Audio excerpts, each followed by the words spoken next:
Okay, YouTube, we're back today with another video. Had a long day. I wanted to make this video earlier because I wanted to clean out the cages a little bit on video. But I had a long day. It was pretty busy, so it's kind of late now. It's like 9:50 p.m. Saturday night in New York City. So what I want to do now is I'm going to clean out the shedding that's there, the skin, you know, and whatever probably waste is in there, and fix the wood and back, you know. Yeah, that's about it. So I'm going to do that. Just want to turn the camera on so you guys can watch, you know. Next week, I'm going to print out some care sheets on ball pythons and carpet pythons and savanna monitors, and I'll read them out, you know, so any people just starting that want to get into this, you know, can maybe watch the video and have some coins. You can write it down. I've been doing this since I was like 14 years old, okay, so I've been doing it for a long time. I mean, I was doing this when corn snakes were like $800, okay, can you believe that? Okatee corn snakes, I remember, $860. I'm talking about back in the 1980s and stuff, 1990s, you know. I remember not the first, but I remember New York Reptilia. Who's out there that remembers New York Reptilia in Flushing? I think it was in Flushing or Bayside, 168th Street and Parsons Boulevard, a little store, and they would have like huge monitors, Nile monitors, reticulated pythons, Burmese pythons. I was like 14, 15 years old, and I remember going there, taking the bus. I would take 2 trains and a bus from my neighborhood in Astoria and take it all the way out there on a Saturday afternoon, and it was like going to the zoo for me. I used to love being there, New York Reptilia, until one day the Lacey Act outlawed those giant snakes and those monitor lizards, and then New York Reptilia moved out to Long Island, I heard, and it was too far. I was a kid, so I wasn't driving, you know, I wasn't heading out there. But then I also remember Okatee corn snakes. They were like $800 back then, you know, around the same time. And I remember in the 90s when ball pythons started coming in, the big fad came in with ball pythons, and all the pet shops were selling them around here. There was like 3 or 4 pet shops in this neighborhood, you know. So they were selling them, I remember like $10, $15. They would have them all in the tank in front of the pet shops. I remember buying like 2 or 3 of them, and they would all have ticks. Who remembers that? Buying these ball pythons, they probably smuggled in here, you know, because they were full grown. They were nasty too. They wouldn't eat. They were just taken out of the wild, so they were traumatized. They wouldn't want to eat. But I remember me and a couple of friends, we bought some, and we had them and picking off ticks and burning the ticks with matches. But these were like huge ticks, man, huge. But the horrible thing about that is now, does that mean we have an infestation of African ticks that came here in the 80s and 90s, or more like 90s, and they're here now and probably hybrided with the ticks that we had here? Oh no, these ticks were big. I don't know. Maybe that's where Lyme disease comes from. All these ticks mixing up together, you know. But yeah, that was a big fad back then. Ball pythons and stuff, and everybody had them. They were selling them. People were just taking them and buying them and keeping them. And then I guess people started breeding them. They started with the breeding programs, with the morphs, and so now we have what we have today. You could buy a ball python. They're all docile. They're clean. You know, they eat. Back then, those things wouldn't eat. I don't know if we had to force feed them. We would have to force feed them. It was crazy. They would roll up into balls. Now the ball pythons don't really do that no more, I notice. You know? They don't roll up into balls. But back then, they were just coming off the plane off of Africa. These things were rolling up into balls, and so you could roll them on the floor. I was a kid, I remember. But, yeah, that was a big thing back then. Oh, yeah. Anybody who remembers that, comment about that. Anybody out there remembers that? Anybody out there who remembers New York Reptilia? Who remembers the prices of corn snakes? Who remembers the ball pythons when they came in back then? Comment. Let me know what you think. You know what you think about that. Remember that?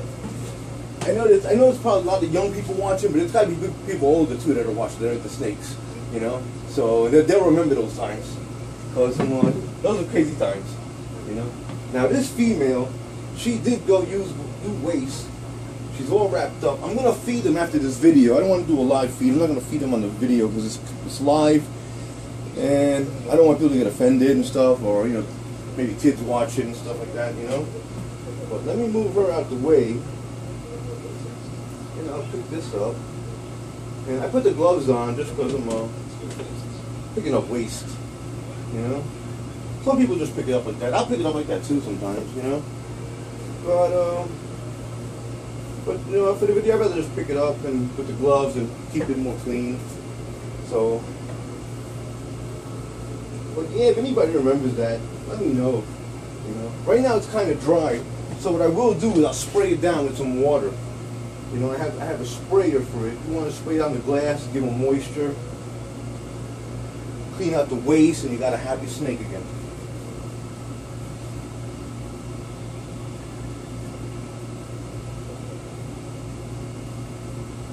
Okay, let's go. That one. Put this cage back on. Yeah, the weather's getting better today. It was really hot the past few weeks. We had these heat waves. So today it was like 70, 75 degrees, a little warm. Was able to get out and do a few things.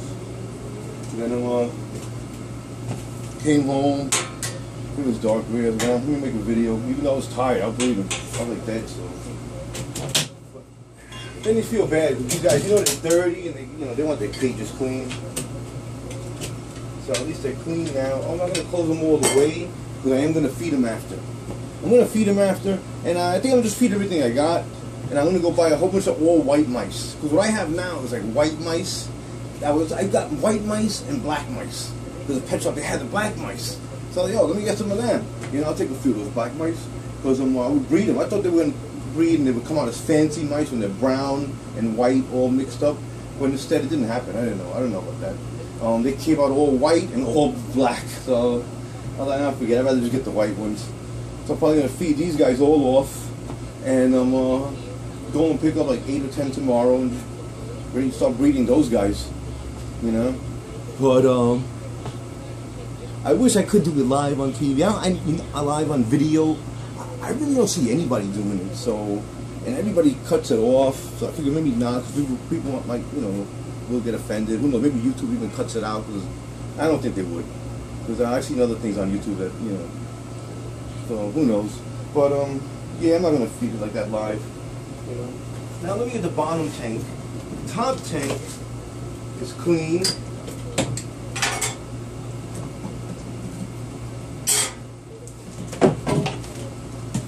Bottom tank, let me see. Actually, it's pretty clean, so that's not bad. I'll move her away and search.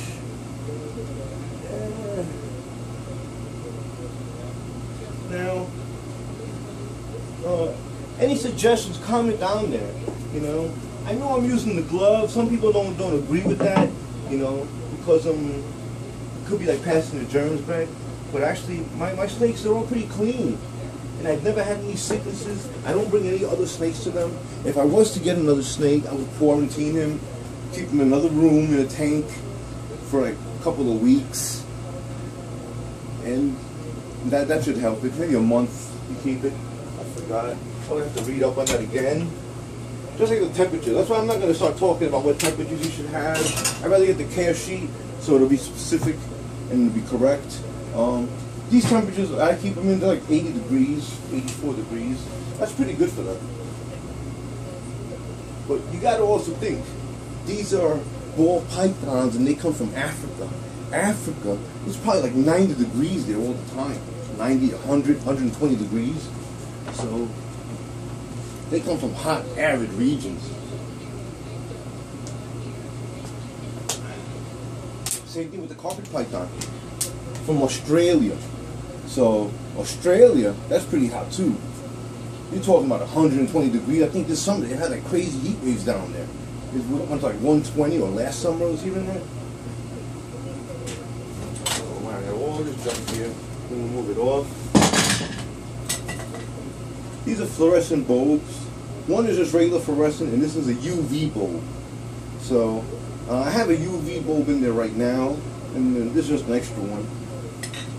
you want that ultraviolet light for them, for like your monitors, or even the carpet python, even though I don't have one for him, but the monitor I do leave one for her. I should get a fluorescent light for him. I want to get those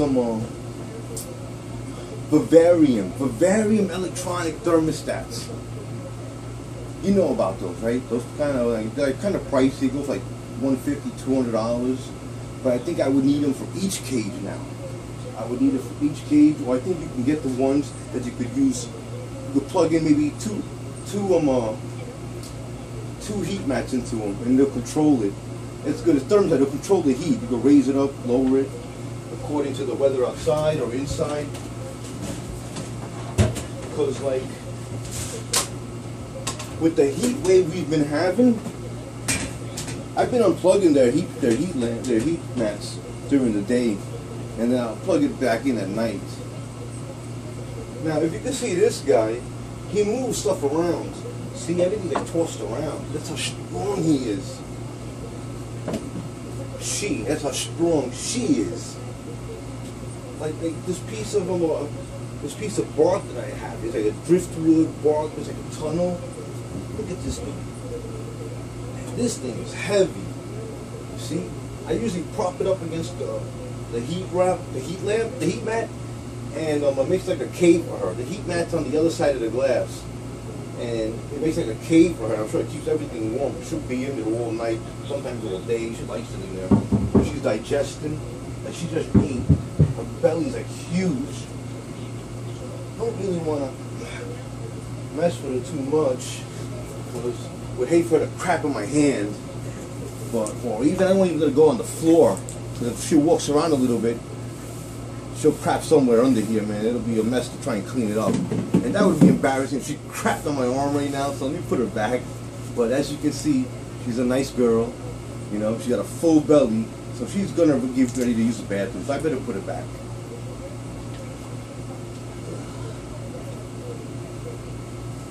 Okay. Prop that up. Now she has her cave back.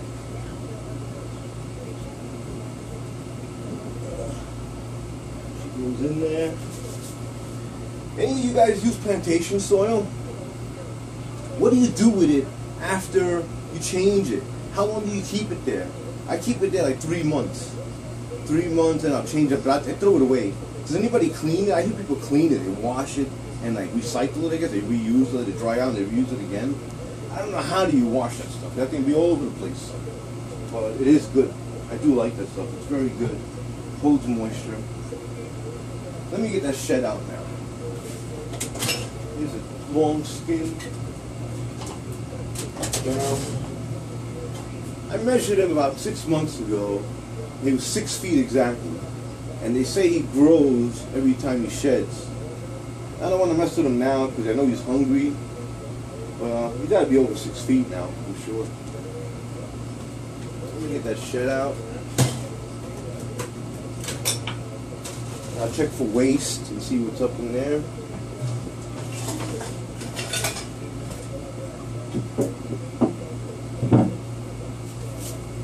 You hear a scream, you know I got bit, because he's getting up into winding position. He's like winding up. Let me get the camera. You guys can see that.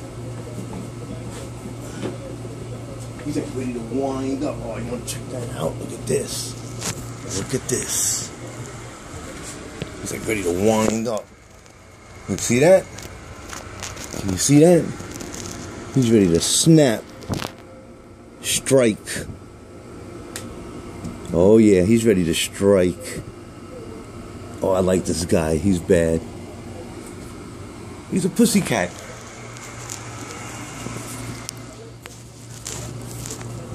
But yeah, so that's my carpet. Let's see. I'll put it that way. If I get bit, you guys could watch. Maybe give me some likes. You hear a scream. Ah! I'll pull my arm out, he'll be wrapped around it. Okay. Nah, he's a good boy. Got that out. There was no waste in there. So I checked the bottom one. I can see waste already down there. Oops, let me cover this, because these guys will get out. They will try and get out. Try and crawl around. I still didn't use that other camera. I've been using this camera. This is a Galaxy S4, and this camera is like badass. Like, I like the way it takes pictures. I can pop it out, turn it on, take pictures wherever I'm at. The other one's good. I gotta set up the tripod. I'm sure you guys seen it in the video. It was standing there. I put it away because I thought I was gonna go fishing today, but I didn't. I'll probably do it tomorrow. So I had it ready in my backpack with the tripod was put away, the camera's put away, charged. But yeah, I'm gonna get that bottom one now. So yeah, comment. Tell me who remembers about the ball pythons when they came in back in the 90s. Who remembers corn snakes when they were like $800? Now you can get an OPT corn snake for like I think $150, $200. I think so. I'm not sure, but I'm not into colubrids. I like pythons and stuff. I had boas years ago. Somebody gave me boas. So a friend was getting married, and her fiance was scared to stay with her because she had two boas, big boas. One was like 9 feet, I think, and the other one was like 6 feet. You know, and they used to breed for her, and they bred for me twice. But I didn't do anything. I just left them alone. I would wake up one morning like 13 babies crawling around the inside of the tank. You know, that was pretty cool though. But then I got rid of them. I sold them. Why I got rid of them, I can't remember. I got out of the hobby, I guess. But I got bored. I don't remember. But let me get this bottom tank.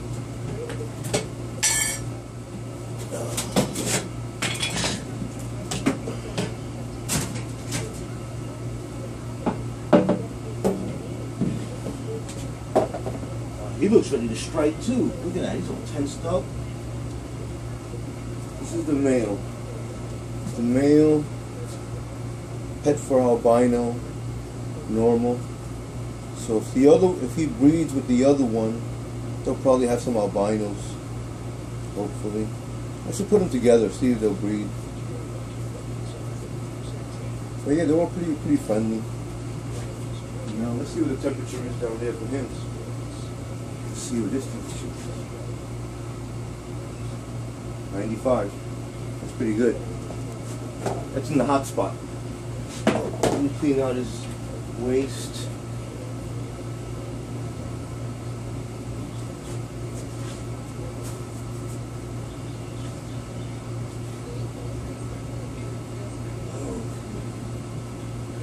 Yeah, so you want to clean out their waist. You don't want to leave it in there. It's bad, it's bacteria. It can bring diseases. If you know, these guys can get mouth rot. If you ever had a snake with mouth rot, it sucks. It's really painful for them, and it can kill them. I've had snakes with mouth rot, but that was years ago when I was young, and I took care of it. You can get rid of it, but you got to be on top of it. You get rid of it. If you get rid of it, you can save the snake.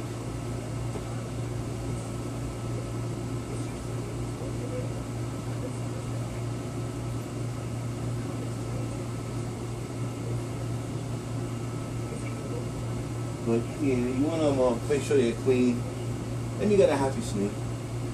You got no more waste in there, so that's good for him. Okay, I think I'm done with that. Now it's feeding time, so I'll probably do that. Wow, my hands got sweaty in those gloves. Those latex gloves. So you should keep your hands clean. The germs off. But yeah, so that's them.